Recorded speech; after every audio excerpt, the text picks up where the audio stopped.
Good evening, everyone. Welcome. What a great crowd we have tonight. Welcome to the Goldfarb Center for Public Affairs' first event for the spring semester for 2022. We're so glad you're all here. To introduce our esteemed guest speaker tonight, we have Colby Professor John Turner, who's the chair of the History Department. Professor Turner, over to you. That's for her. I promised Kimberly that I would keep it short, so 10 to 15 minutes ought to do it. Just kidding. It is my distinct honor and pleasure to introduce Lisa Kaplan to you. She graduated in 2013 and was a double major in government and Middle East Studies independent major. Yes, that is a thing that you two could do if you wanted. Yes, yep, right there. And while she was here at Colby, she was also deeply involved in the Goldfarb Center and was a student leader and was instrumental in all kinds of activities that you two could get involved in if you connect with the Goldfarb Center, and they will certainly help you connect. After graduating from Colby, her career trajectory took a number of twists and turns. She had, while at Colby, studied a lot of Arabic, done a lot of intensive Arabic, spent her junior year abroad in Amman, Jordan, and I was absolutely convinced that she was on track to be in the State Department and ultimately be Secretary of State. But that is not how things turned out, because she took a number of turns into, I would say, public service, and serving the public and the public interest has been a guiding light in all of her activities. She served in the Senate as a staffer. She also engaged in campaigns and worked on Senator Angus King's campaign, which is where she began this particular set of work focused on disinformation, misinformation, and how to fight it. I remember she came up to campus that summer of 2018, and we had lunch in Carter Union.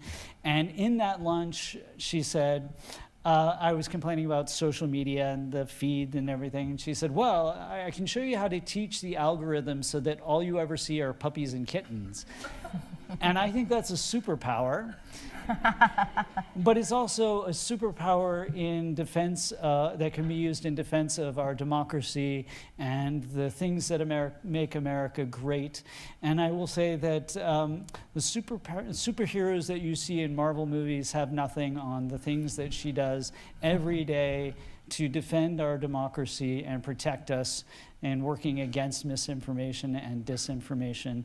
And so it is my distinct pleasure to introduce the CEO and founder of the Alethea Group, which has as a mission to, well, make us safer.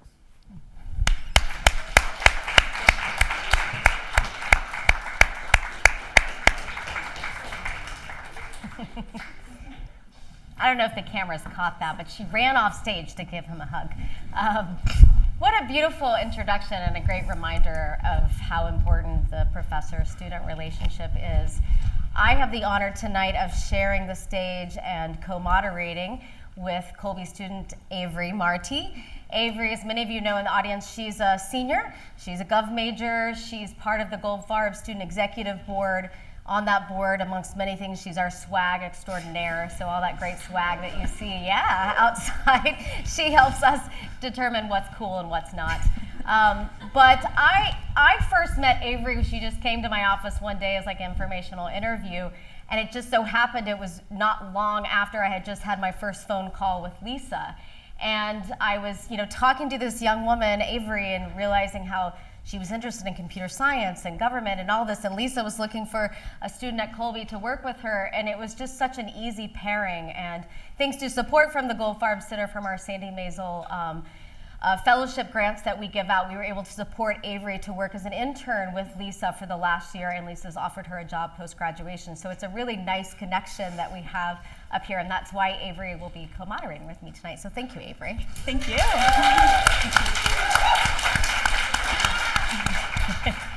So let's start just with some basics. So Lisa, first tell us, how in the world did you get into disinformation, and why did you create this company that is well, saving us? Well, first of all, there's a whole team at this company that is saving us, and they are the rock stars, including Avery. So I'm really excited to be here. Thank you all for coming. There are a million ways that Colby students could be spending their Thursday night, so I really appreciate everybody being here with us. So a little bit about what we do. So disinformation, and I want to do a little bit of level setting around the definitions that we're going to be talking about, because these words get thrown around a lot and it really does matter how we use these terms. So disinformation is the deliberate and coordinated spread of falsehoods. So when you think about disinformation, think there is a bad guy or gal who is trying to get you to believe things that aren't true. And they are weaponizing information in order to influence you in order to achieve their goal. Misinformation is, I always joke, think your grandmother who wishes you a happy birthday on your profile picture that might just be spreading something that they don't realize isn't true. It's not their fault, there's no malicious intent, but they're still furthering that information flow. Disinformation and misinformation are linked and related because bad actors can't do it by themselves. They rely on us as individuals, and all of us are susceptible to dis and misinformation in order to further that information flow, and we can talk more about that. So what does the company do and how did it get started? So what we do is we detect and mitigate instances of coordinated social media manipulation. That includes disinformation, and we also pick up on misinformation as well. And the work that we do is really about understanding where information is coming from, who might be behind it, and what their goal might be so that we can better understand what can we do about it. I think a lot of times people say things like, oh my God, the Russians are coming to attack the elections, there's nothing we can do. Well, yeah, they probably are coming, that part is true. But there's actually a lot that you can do about it if you have the insights to really know what's happening. And so that's the work that we do at Alethea Group, is really helping people to understand how is information being weaponized in a way to be able to help, to be able to reach individuals and influence their decisions, whether it's who to vote for, whether it's whether or not to vote, whether it's what product to buy, what stock to trade. So those are the different things that we look at, and that's how we help people understand how to navigate this new digital reality. So you mentioned a lot in that definition, and something we talk about a lot is the idea of a disinformation campaign at Alethea. So can you talk about some of the common characteristics that you see across successful disinformation campaigns? Yeah, so disinformation campaigns, they're varying, levels of success, right?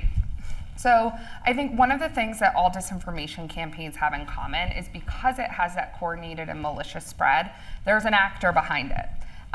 So whether that's a state government, which we hear a lot about in the news, or a coordinated network that's doing something like this in order to make a profit, what we end up seeing is that they will deploy different types of what we call tactics, techniques, and procedures, or TTPs, in order to be able to manipulate an algorithm to have certain content gain influence.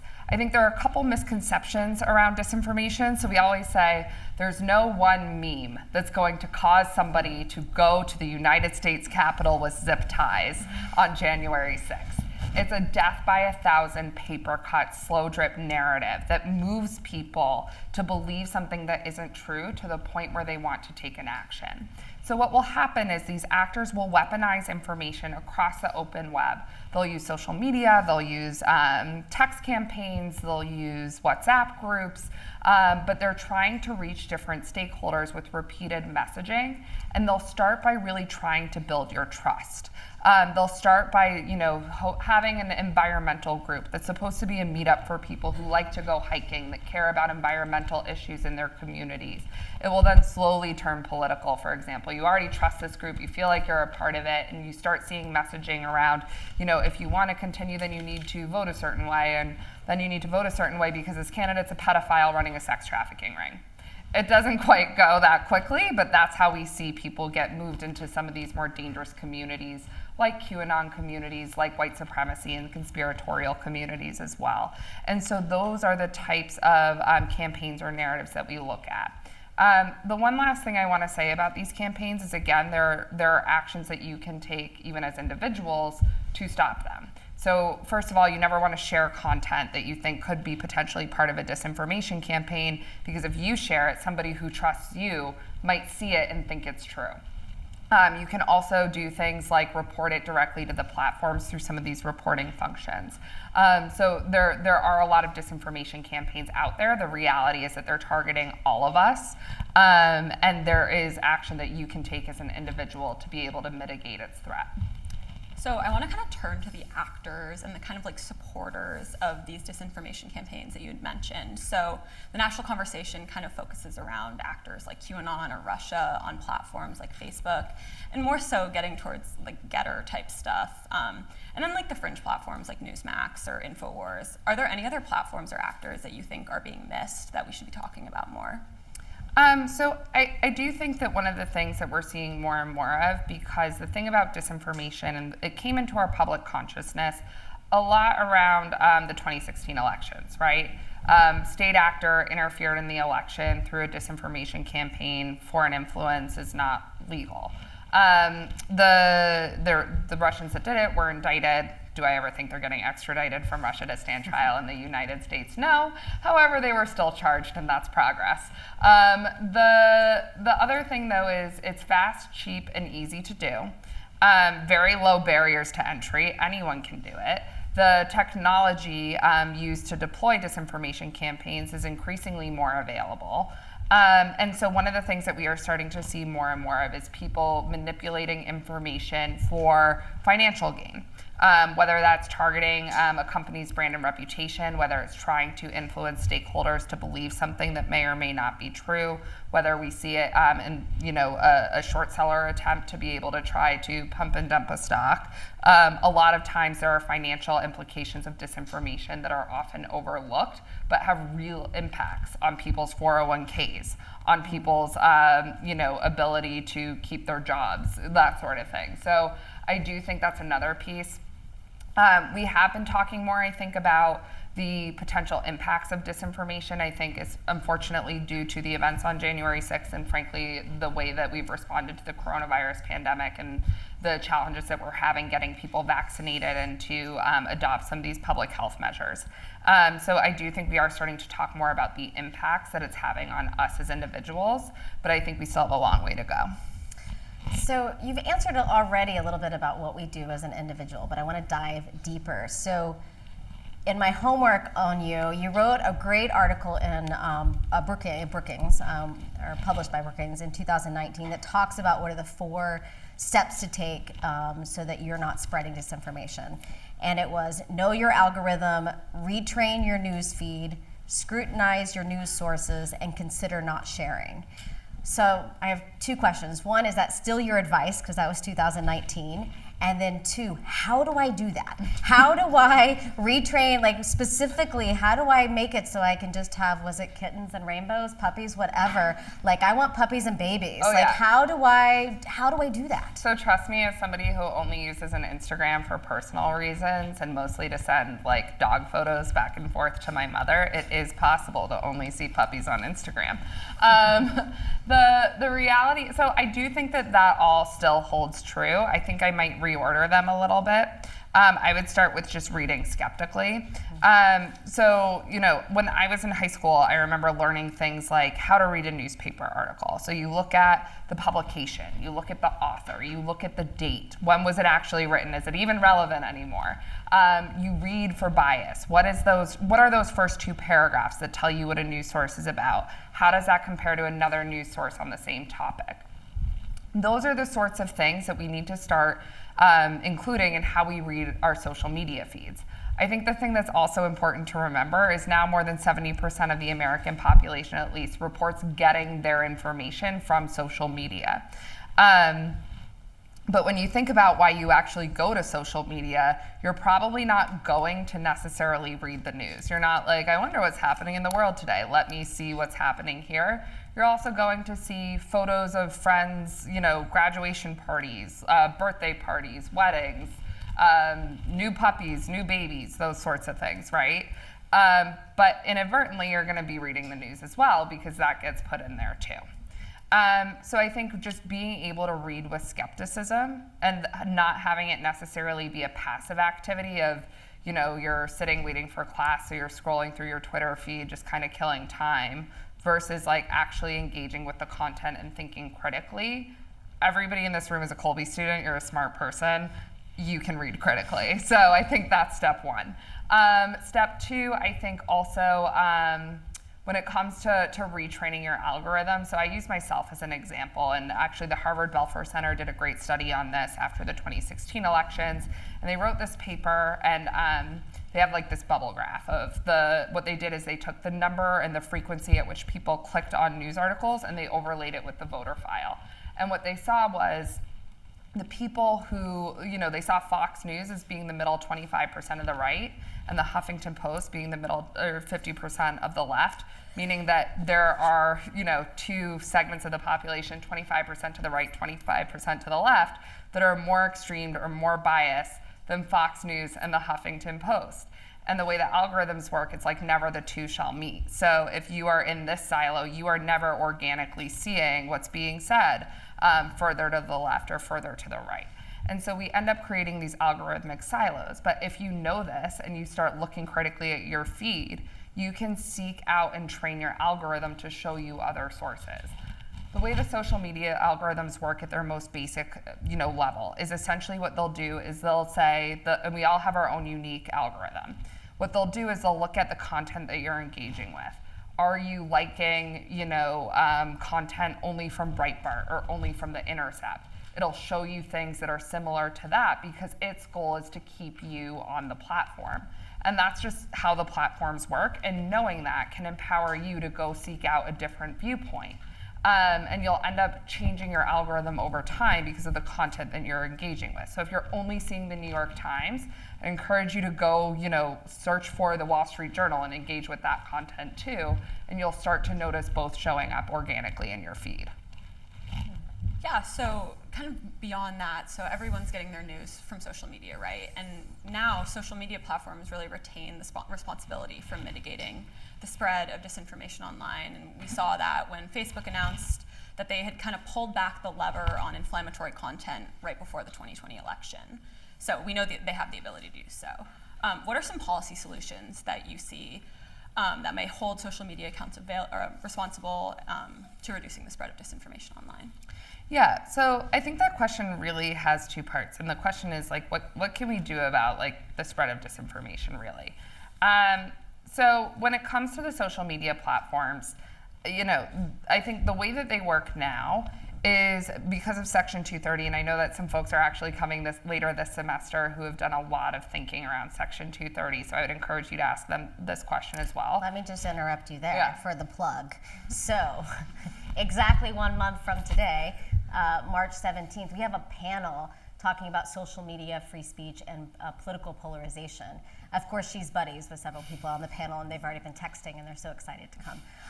But you'll see the poster out there. But one of them is a tech investor who helped create Facebook, who mentored Facebook, and now has written a book, which you will get for free and can get signed afterwards if you come to the event, called Zucked, the Facebook catastrophe. We also have on that panel an ABC executive producer who's worked for 30 years doing behind-the-scenes political reporting, as well as a woman who's a tech policy academic who's really looked at this from a policy space, but actually comes from the venture capital space. So next month, March 17th, see you here. Sorry, total plug. They're all great. You should go. When it comes to like how it works now, honestly, so there are kind of two ways that content appears to get moderated. The first is on content itself, and this really only happens in extreme cases. When it comes to things like, for example, if somebody is posting election day is December 1, that will come down 9 times out of 10, because that's just deliberately misleading around the election, and it is against most social media platforms' policies if they have content moderation policies, which most of the larger platforms like Facebook, Twitter, Instagram, Reddit, they do have these policies. Smaller platforms, especially those that pride themselves on freedom of speech, like Gab, like Getter, they don't have these sorts of policies. So one way that content will come down is because of the content itself. That also, we've started to see it happen a little bit in the health mis and disinformation space too, because I think that's like very much a universal. It's less sticky. It's a little bit more black and white, like you should get vaccinated, those sorts of things. And then we'll also see other interventions like adding interstitials, like adding labels, that sort of thing, saying, you know, this has been fact checked or whatever, being applied to different types of content. The other reason why content comes down, and this is a lot of the work that we do at Alethea Group, is when it is being spread by a disinformation actor. A lot of platforms have written policies around spam, around coordinated and inauthentic behavior, which is Facebook's term, now Meta's term, for actors who are hiding both who they are and then using those coordinated tactics to spread falsehoods. So content will come down if it's being spread in such a way that breaks the rules. The idea is that, you know, that way you can have freedom of speech, but it's not about freedom of reach, which would then be using artificial amplification to reach more people. It's like breaking the rules of engagement. The bigger question that we have, though, is that and this is, you know, an issue that's really sticky, I think, especially for democracies and for private businesses, is the people who are writing the rules are also enforcing them, and there's a little bit, and you know, the way the business incentives are structured, social media platforms want to keep people on platform for as long as possible.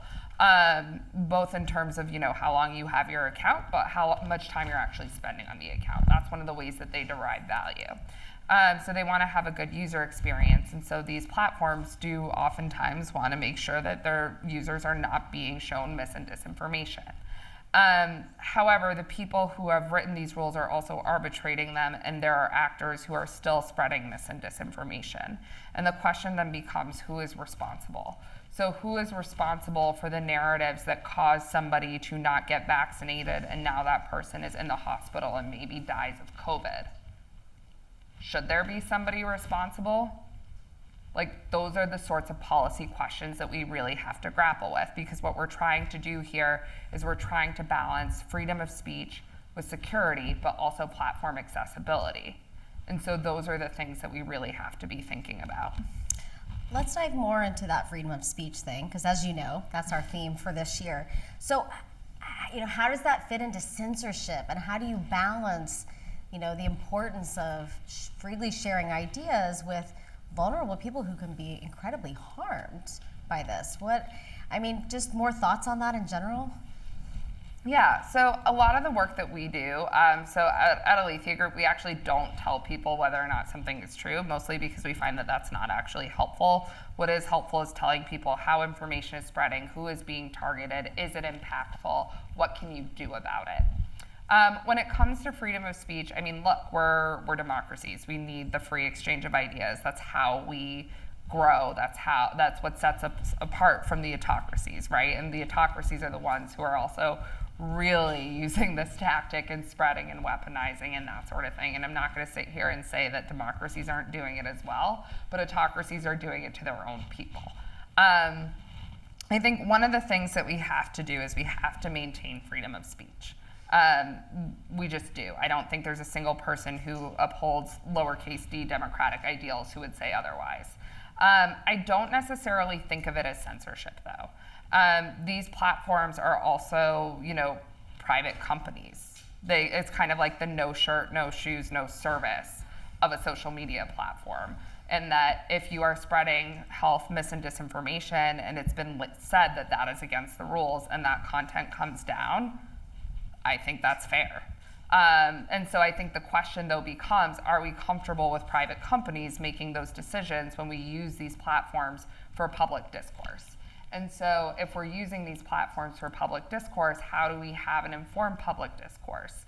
I do think that it's a difficult issue. Otherwise, we would have solved it by now. We've been talking about it, it feels like, ad nauseum since this all became public in 2016. And disinformation is not something that's new since 2016, by the way. But I do think that it's the sort of thing where we have to be really careful around how we craft legislation. And I've had some really interesting conversations with folks who raised a really interesting point where the policy that they might write to make it so that there's less disinformation in U.S. elections might also be weaponized to make it so that the LGBTQ activists in Moscow who are advocating for Russia to become a more open space get completely silenced. And so that's part of the challenge in writing these sorts of policies. But in my view, when it comes to terms like censorship or deplatforming, these are private companies with rules, and if they're not followed, then I do think that the companies have the right to take an enforcement action. You've brought up January 6th a few times, so I'm trying to figure out how to word this. I wrote down, of course, the question, but now I want to ask it a different way. But I mean, what I want to get into is like, how big of a threat is disinformation to democracy? Feels like our nation is pretty fragile in that area right now. Is this one of the greatest threats? Like, where have you really seen? January 6th is a great example, but can you go into more detail on that or other thoughts on how this is impacting democracies? I'm deeply concerned about the state of democracy as a result of disinformation. Like, this is what I think about at 3 a.m.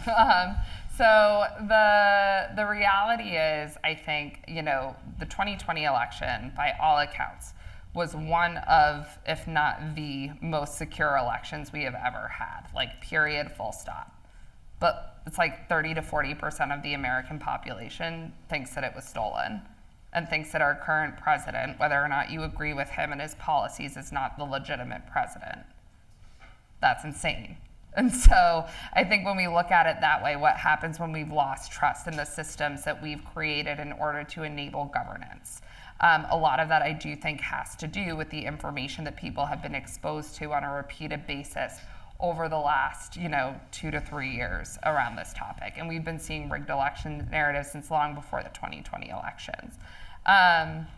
When it comes to how that's impacting democracy worldwide, we're now seeing Bolsonaro, for example. Brazil has a big election coming up, talking about it as though it's a rigged election.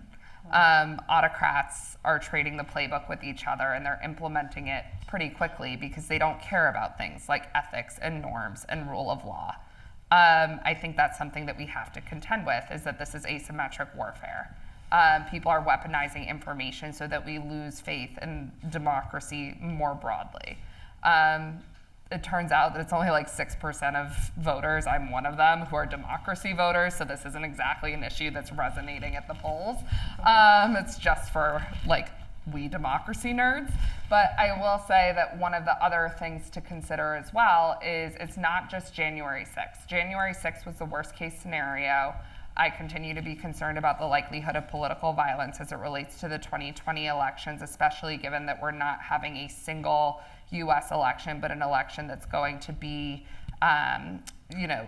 contentious, I think, in various states and pockets. But I do think that there are other deeper concerns as it relates to, does the American population trust the American system of governance anymore? I want to give ample time to the audience, so start thinking about your questions now. Avery, is there any other question you want to ask, or do you want to go straight to the audience? I think we should go to the audience. Okay. Let's take 2 or 3 as we can. Will is a mic runner, or I see Lynn is a mic runner. Raise your hands high. Don't be shy. I know enough of you now that I will call out, so Willa, just pick one. Lynn, you pick the other. Lynn, there's one over here on the side. Yeah, go ahead, and whoever has the mic, please be sure to give your name and your major, please, if you're a student. Hi, I'm Nettie Cunningham. I'm a senior. And I'm wondering if you could speak to the recent controversy with Spotify and Joe Rogan and his spread of maybe misinformation, I'm not sure how it would qualify, but about the vaccine. And I know he's had some additional controversies about racial slurs, so definitely don't. He's not a non-controversial guy. Yeah. So I would say if you wanted to speak to the COVID stuff and maybe Spotify's responsibility to shut him down or not shut him down. Let's take one more question. You can answer 2 at a time. Go ahead. Yeah, I'm Lewis. I'm a government sociology major. I'm just wondering, it seems like there's a lot of disinformation that's easily cast as disinformation, but there's also kind of a rise in disinformation that people attach like credible sources to and like evidence with, and I'm just interested in how you deal with that more difficult disinformation. The alternative facts, right? Yeah. Forgot about those. It's been a long couple years. Okay, let's start with Joe Rogan. So, has Spotify reached out to you yet? I was going to ask you that at dinner. Okay. Platforms feel mixed about me. Look, I mean, ultimately, I think this goes back to it's a business decision for Spotify, and what we have to decide is that what we want? Like, you know, is because at what point, and I think especially with the COVID-related disinformation, one of the things that we have to consider is at what point does it become a consumer protection issue, is one of the ways that, you know, a lot of folks have started thinking about it. In terms of, was there anything illegal that happened? Everything has been legal. Like, you know, this individual is expressing their thoughts and views. They have a platform to do it. Spotify has the right to be able to put that on their platform if it's beneficial to their business. One of the things that I think is really interesting about this, though, is we are starting to see, and this is both in instances of disinformation, but we are seeing this almost in like the inverse as well when it comes to individuals leaving because of disinformation moderation and people being deplatformed. We're seeing that consumers are becoming activists when it comes to companies' responsibility. So after, you know, this whole incident, we saw artists leaving Spotify, we saw individuals canceling their subscriptions, going to Apple Music, that sort of thing. It's the sort of thing where do I personally think it was handled the way I would handle it? No, but I also like respect and understand that it's a business decision that they have to make, and businesses have to do what's best for their shareholders. One of the interesting policy ideas that has also come forward is potentially making these sorts of platforms utilities, because we all use them to a degree, and how does that change the equation if they are less driven by shareholder interests? But there is a little bit of a reality here, and again, this is the sort of area where I think a deep policy thinking is incredibly important, and this is if you're interested in getting into this space on the policy side, there is a lot of work to be done, is how do you create policies for a safer internet, for the ability to access good information being a priority, because that's something to consider as well. And then the question around what do you do with disinformation that's like, and let me know if I'm butchering your question, but it's essentially, you know, how do you deal with disinformation that contains some truth to it? Or how do you deal with people calling something that may be true disinformation?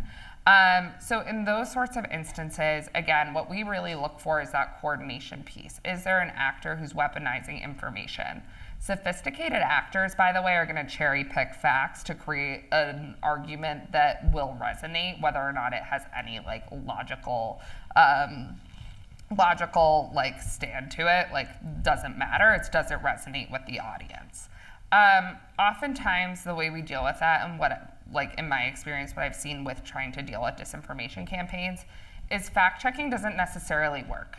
It's really important to create that paper of record. But if somebody really believes that the election was stolen, for example, or that the vaccine has microchips in it to the point where they're taking their zip ties to the Capitol, or they're about to like make it so that nobody can get into a vaccination site and like start a protest, or you know, the whole trucker incident that's happening right now on the border, you being like, hey, this isn't true, you should get the vaccine, that's not going to make a difference.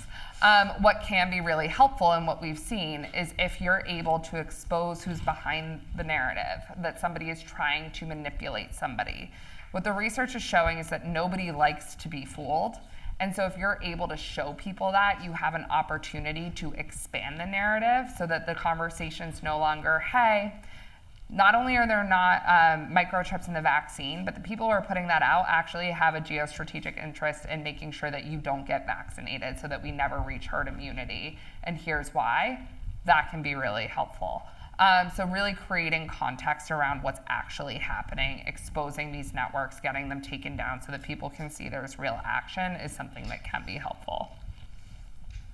Other questions?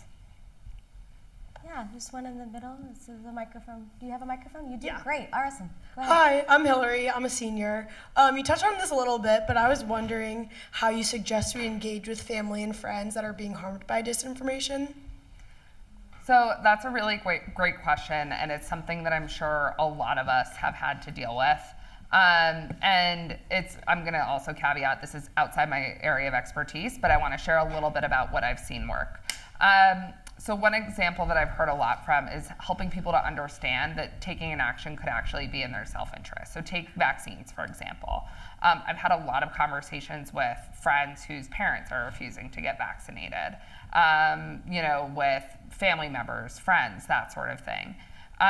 Frankly, one of the things that it's like hard to have seen a friend go through, but I have seen friends say, like, I'm not going to see you until you're vaccinated, and they will eventually get vaccinated around Thanksgiving, sort of thing.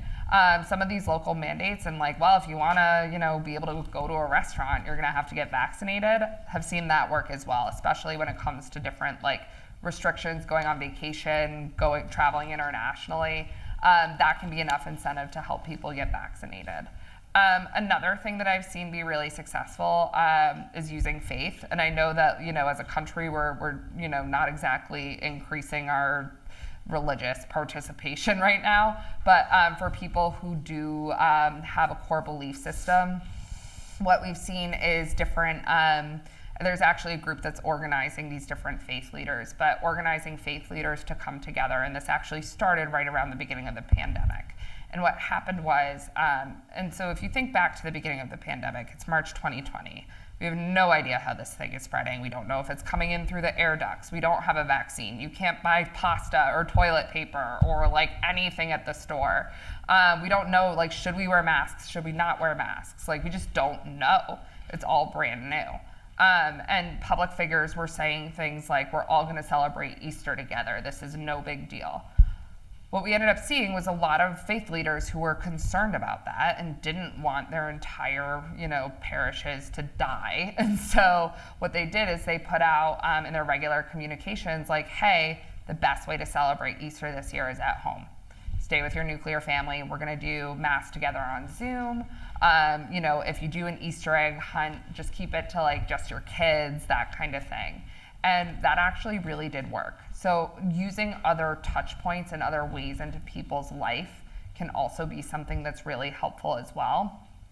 Part of the challenge is we're also seeing a decrease in our ability to have a civil discourse. And that's another hard part is people have almost forgotten how to respectfully disagree, which I know sitting at a liberal arts college seems very foreign, but it is in fact true. And so, also I think always approaching people with empathy, like they are victims of disinformation. They have been exposed to this over and over and over again by people who are trying to gain politically, financially, and from a reputational perspective.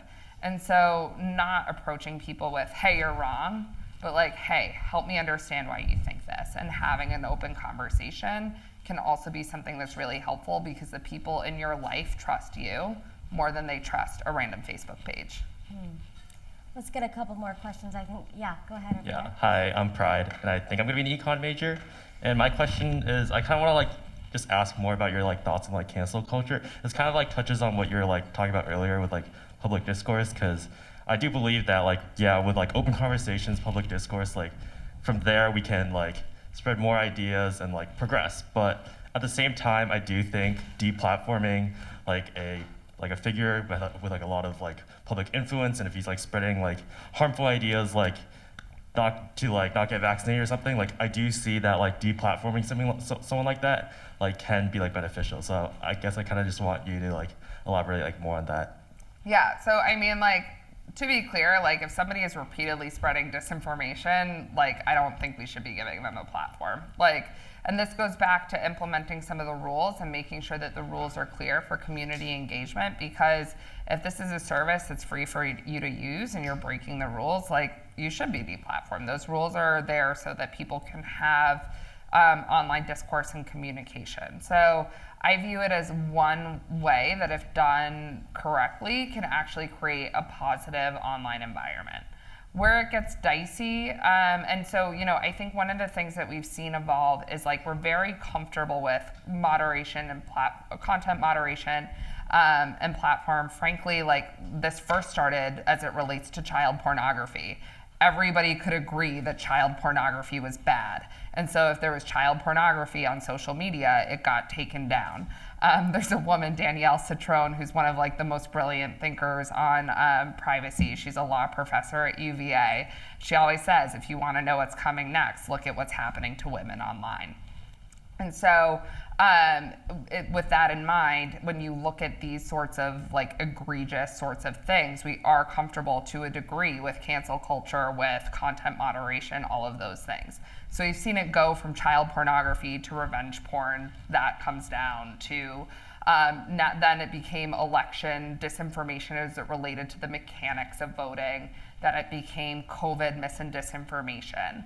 And so I think one of the things that we're realizing is that these rules are fluid and that they need to be reactive in some sense, because we couldn't have, thought up COVID in 2019. It just wasn't something that was on our minds. And so I think having the adaptability and the flexibility to be able to promote healthy online discourse is really important. And that does sometimes mean removing people from the discourse if they are repeatedly spreading false and misleading information that could potentially harm another individual with malicious intent. As you're thinking, all the questions fly at the end. Yes, that's great. There's one here, and let's get a microphone to someone over there. Lynn or Willa, do you have one? Bring it on over. Let's get two at a time. So as she's asking her questions, bring a microphone over there. Sorry, go ahead. Oh, you're good. Hi, my name is Georgia. I'm a senior environmental policy major, and I have a little bit more of a foundational question. Could you talk a little bit about how your experience at Colby helped to kind of shape your career choice and ultimately the development of the Alethea Group? That's a really hard question. So first of all, I am like Colby's #1 fan. Like anytime I find out somebody has like a child like looking at or applying to Colby, I'm like, do you want to talk to John Turner? So it's just the kind of thing where, I think Colby is like probably the reason why this company exists in the first place. I think the friends that you're making here, the community that you've entered by becoming a Colby student, like Colby people always make time for and want to help other Colby people. It's just like who we are, what we do, to the point where I was joking with somebody because I'm like, how do I get to meet this person? I was like, well, he's a Colby person. So if I do a cold outreach and he doesn't meet with me, he's gonna get his degree revoked. Like that's just how this works. So I do think that like that is just like foundational to the Colby spirit. And so that has really helped me throughout my career. My first phone call, if I'm ever running into a problem that like I haven't encountered before and I need really good advice, is going to be a Colby person. The second thing is how it shaped my thinking around Alethea. I think what you're really learning at Colby, and like for the professors in the rooms, like earmuffs here, like it doesn't matter if you're a government major or an English major or an econ major or a bio major. What you're really learning, in addition to some of these like hard skills, of course, is how to think about different data, like how to look at what's happening, be able to ask the right questions, pull out the interesting insights, and get the information that you need in order to make decisions. And then the second thing is, and I would say that this is like almost more important, but you need the first to have the second, is the ability to understand when it's time to change course. Because you've gotten new data, or there's new information, or a context has changed. That type of critical thinking is something that gets instilled in you at Colby and through these experiences. And without that, Alethea Group would not exist. So I think in terms of what I'm doing now, it has almost nothing to do with my government major. I'm the CEO of a tech company. But I think I learned how to ask the right questions. I learned how to look at take into account different cultural contexts from my Middle Eastern Studies major. I learned how to know what I don't know and when to ask it, what questions. And so I think that's been really foundational. And just to add to that, if you don't know this about Lisa's story, Her grandfather went to Colby. Her father, who's in the audience tonight, went to Colby. You know, her staff, multiple members of her staff are Colby alums or current students. And today at noon, she had a recruitment lunch looking to hire more Colby students. So it doesn't hurt if you went to Colby. It doesn't help, but it doesn't hurt. You know, senior advisors or board members to her company, Ambassador Gilbard, is, you know, from Colby, and soon you're going to be on the board of advisors. That's not the right way to say it. Board of advisors? Huh? Oh, visitors. Yeah. Board of visitors. Anyway, that you're going to continue to be this engaged person to Colby. It just really, I think, speaks to not only your experience here, but your commitment to giving back. So thank you for that. Thank you. Couple more questions? Yeah, hi. My name's Sarah Bozua. I'm a senior here at Colby, and I study global studies. Thank you so much for coming to speak with us. It's been so interesting hearing everything you've had to say. Something that I'm really curious about is, I think you spoke a little bit about what we can personally do when it comes to disinformation. How does the Alethea group handle disinformation, and like what are the tactics that you guys are using? And could you just speak a little bit to what the company actually does? Yeah, absolutely.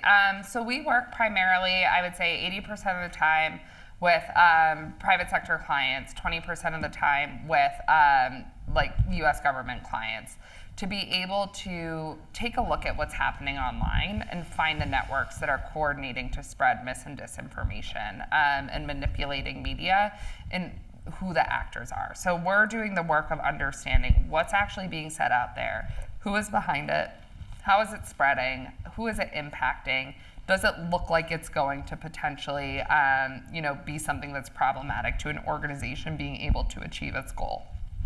Based on those findings, we then make recommendations for mitigation strategies. Because what it is that we're really talking about is this is a risk to everybody who has an online presence. Whether you're a company, an individual, you're running for Congress, you're running for president, you're just trying to like sell more like Diet Coke. So like it's the kind of thing where it is impacting everybody in a variety of different ways. Some of the mitigation strategies, it really depends. You know, I definitely think, as we've talked about, exposing disinformation networks, making it so these bad actors can't use these tactics in order to achieve their goal is something that's really important. I also think that being able to do precision counter messaging so that you're only reaching people who may have been impacted or affected by disinformation campaigns is something else that's really important. Frankly, there are laws that people are breaking when they're spreading disinformation campaigns sometimes, and I do think that if you're breaking the law, you should be held accountable. Call me crazy, but rule of law is one of my favorite things about democracy. And so we do see legal action taken off of our findings.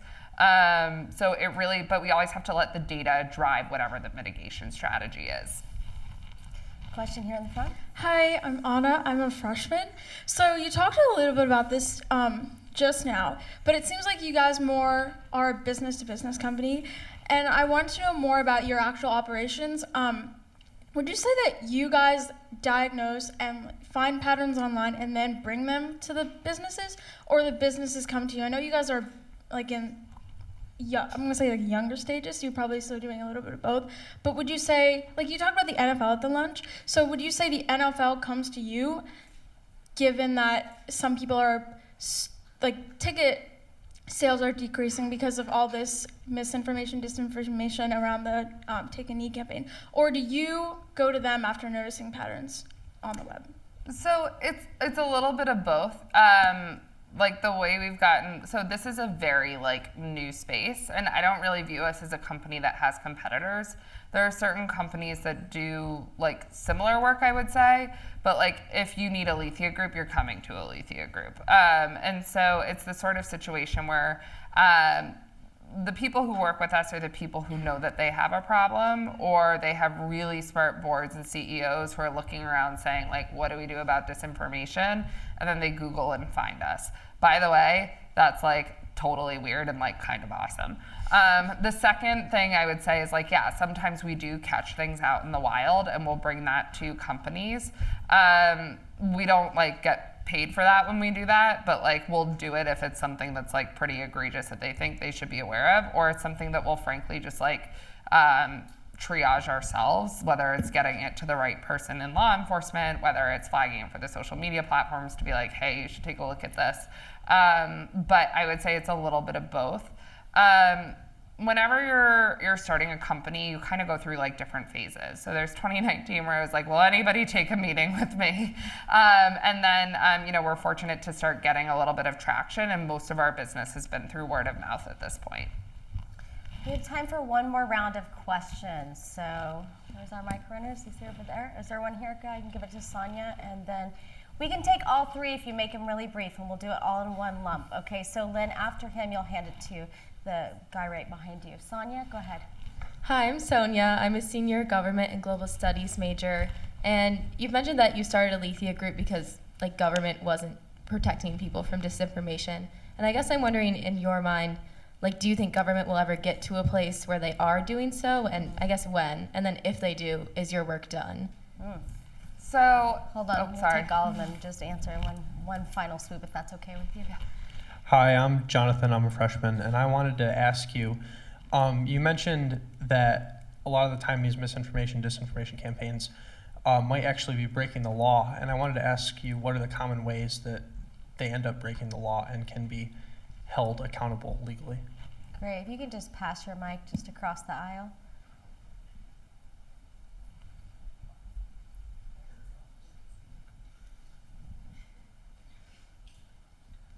Hi, I'm Eric. I'm also a freshman. I'm curious about your thoughts on Donald Trump, who, in my opinion, is I've heard of him. Is a well-proven spreader of disinformation. In your opinion, how big of a threat does he pose to American democracy if he runs again in 2024?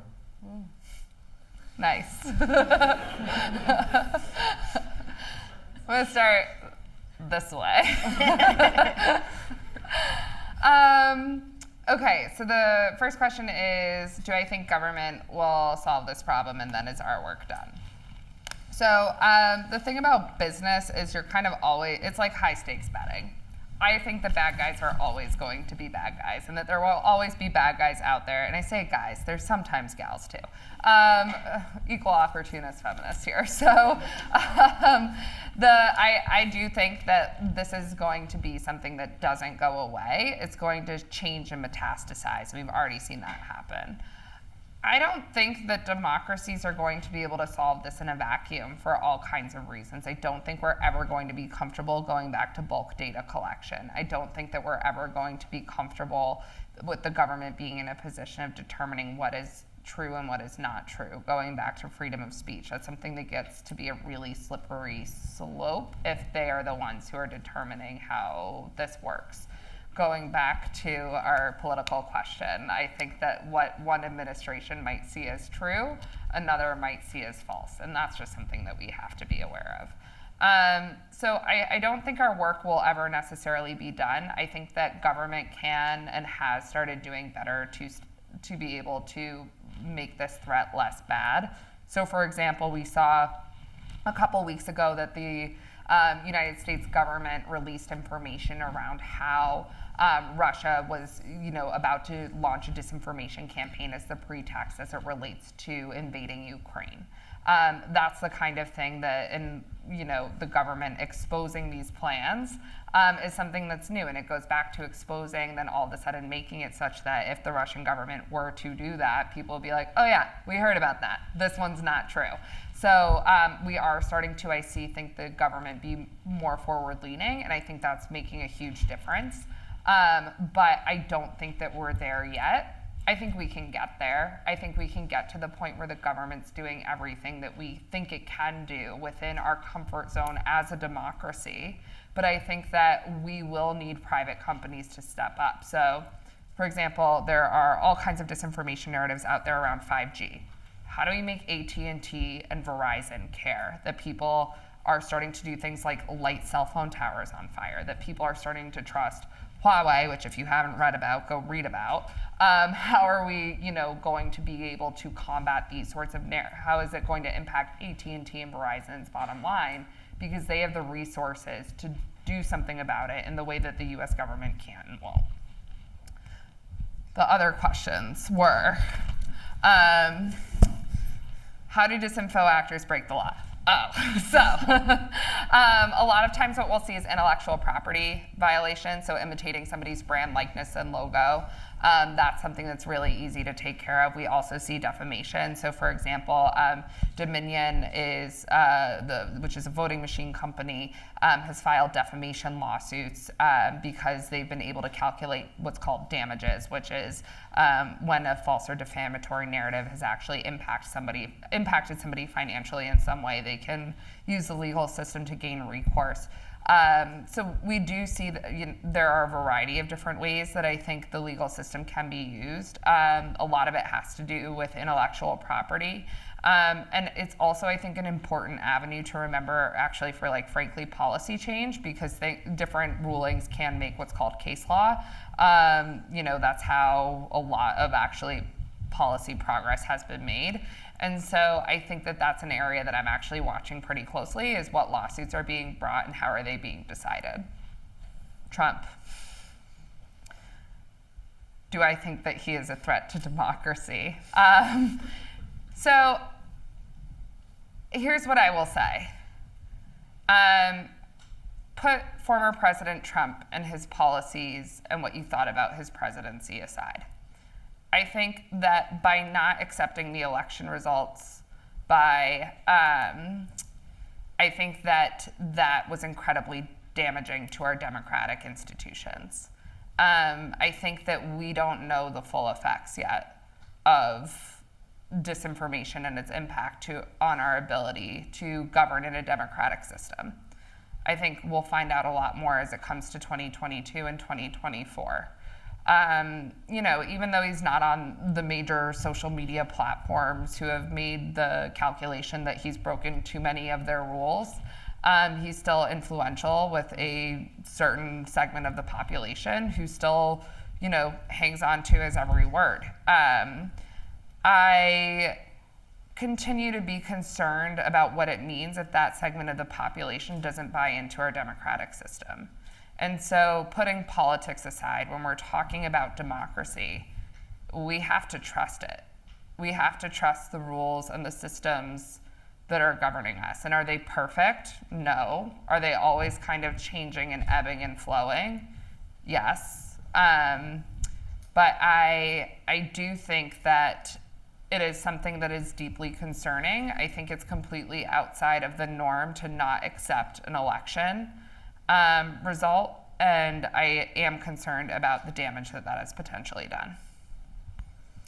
Thank you all for your questions, and also thank you to our online audience. I know we have a large online audience tonight. Avery, any other questions or comments or things you want to do as we wrap up? I think I'm all set. Thank you so much for being here. It's been a pleasure. Thank you so much for having me. Thanks for coming back to Colby.